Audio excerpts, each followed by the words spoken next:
I'm Cody, and this is my 2002 Volkswagen Jetta.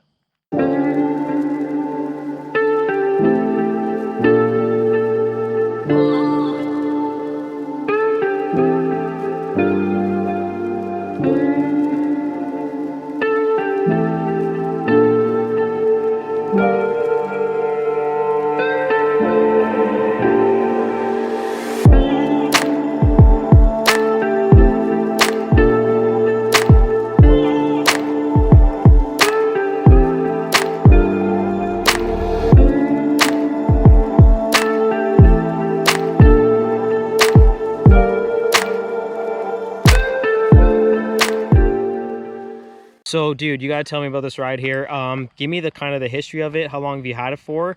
And yeah, tell us what's done to it, because this is pretty damn unique for a lot of people that are so used to seeing these guys slam down or whatever. But yeah, so what do you got going on here? Thank you, man. So this used to be nice and low and, you know, BC racing coilovers and like a weekend track car. I was doing a tire rotation one day, found too much rust, and decided it's my new winter beater. Oh, wow, okay. So I actually did a little bit of research, which is pretty easy to find for these cars. I basically lifted up on Jeep Wrangler springs and some spacers, threw the biggest tires I could put on there while still being able to drive the car. Nice. And just kind of went on eBay and grabbed the biggest flares I could get. This one has most of the bolt-ons you can do for a TDI. Okay. You know, minus like a cam and engine work. It has VNT 1749 VB turbo, 3-inch catless downpipe, stage 3 bully clutch kit. You know, just trying to think. You know, Sprint Race 520 injectors. Okay, cool. And then and pretty well the tune takes care of the rest of it. Nice. There's a whole bunch of stuff I'm sure I'm forgetting, but that's the base of it. Okay, cool. So have you dynoed it before, or like do you know what power or torque it's making? Or Yep, I dynoed it about 2 years ago at Dominate Performance Tuning in Mississauga. nice. Shout out Dominate. Yeah, right. And Christian's the stuff. Yeah. It made, I think it was 180 horsepower and about 345 torque. Oh wow, that's awesome, dude. It's fun. Yeah, I was gonna say, like I said, we don't see you know, and everyone's got their style and stuff, but to see that, I love. Okay, these rims right here, what's the story on them? I really needed a lot of offset, Sure. and these wheels are super easy to find with, you know, people driving around with Ford Rangers or Yeah. Jeeps. So I actually picked up some 1-inch adapters to Oh, fit okay. 5x114 wheels. No, wow, okay, yeah, that's pretty cool actually. So these are 15x8. I don't actually know the brand. Okay, cool.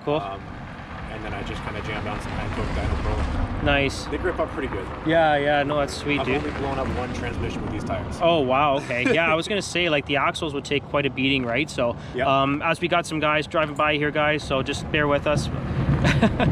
Ford Rangers, you know how it is. But anyways, yeah, I think they look to be like they're pro comps. I think that's like a Craig pro comp type of rim, or There's even definitely that style for yeah, sure. or soft 8. So but yeah, I love it, man.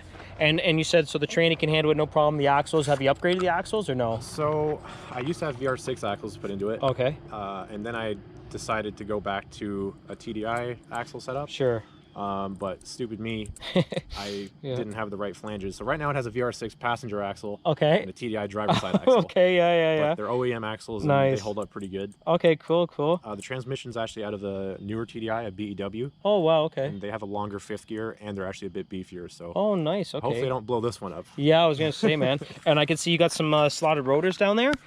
Yeah. So that's kind of rare on on a winter beater, right? But Well, bigger tires, you need yeah. to stop a little better. Yeah, I These, guess that's true. They're actually VR6 brakes in the front. Okay. Because TDI and 2-liter brakes are a little bit smaller. Okay, cool. My buddy had some slotted and drilled rotors and some EBC pads that, you know, he's kind of upgrading to a different set. Nice. So I grabbed it off him for next to nothing. Nice. Figured why not. Yeah, no, that's sweet, dude. Okay, so as we're walking around here, we got our stickers representing there. There's a lot of license plates on this car. So I've noticed we got right in the back section here, there's a nice plate. And if you take a look at the front, I'm sure you guys didn't see it perfectly, but those look like they're license plates. A little bit of improv. Yeah, dude, I love that. Yeah, I mean, it gives it kind of a bit of a rat rod look. You know what I mean? When I cut the bumper in Yeah. half, my AC condenser was completely exposed. Okay, cool. So I had to figure out a way so the rocks don't shoot through it on the highway. Yeah. So My AC hates me when I'm stopped, but if I'm on the highway or something like that, it works mid. No, dude, it's sweet, man. Okay, so usually what I do is I ask a lot of people like what their future goals are with the car. Like this is pretty maxed out right now, but do you have any future goals? Like if you want to beef up the motor even more, or do you want to do anything more, extra, whatever? There's always something to do in cars like yeah, this. all big time. I've been saying that I want to get a push bar for the front for the longest time. Okay. But, my head gasket's actually pretty bad right now because I put APR head studs in a little bit too late. Oh. My head was already lifting. Yeah. And so I put them in a little bit too late. Okay. And so now when I'm under boost, it likes to eat coolant. Oh, wow. Okay. So I'm just trying to save for that right now, but I think a push bar, maybe I'll go with a little bit bigger of a turbo. Everybody does the 1722s on these, but they're getting kind of old now. Sure. I don't know what's out now for bigger turbos, but yeah, they're still making them. Okay, nice. What are you pushing for PSI in it? I suppose about like happily around 27. Oh wow, okay. No, that's healthy, right? So yeah. No, that's pretty sweet, dude. I love the mud flaps on it. Like pure rally car. If you guys can see, like obviously our location today, so we're just outside Toronto here. But like we have the fall autumn colors and like a nice dirt road, and I've been waiting to do kind of like a rally inspired build for so long. But we got the big antenna on the back there with the OEM one just in case. And then so with the exhaust here, what's our setup on that? What do we got? So it's a 3-inch catless downpipe to a resonated 2.5-inch catback, and the pipe sticks out like that because if there's any soot, it doesn't stick to the back of the car. It just kind of typically if you have recessed exhaust tips with a TDI, back of the car is black. So I kind of kept it out a little bit, and it helps immensely. Oh wow, okay, cool. No, that's for sure. Actually, I saw an MK4 the other day that was just completely blacked out in the rear.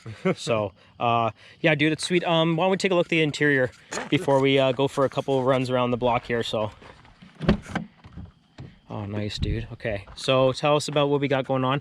So I have an OMP steering wheel, whether it's real or fake, I'm not sure, but it feels pretty sturdy. Yeah. I got some Sparco fixed back bucket seats because I actually had a really good deal on these seats and the brackets, so I figured why not. Sure. I have a 6-speed shift knob, but it is not a 6-speed. Oh, okay, yeah. So if everyone looking at, I love the golf ball on it too. That is freaking awesome. It's super comfy and nice. I had it kicking around, so I figured I'd throw it in. Yeah, yeah. If we look up top here, you guys can see.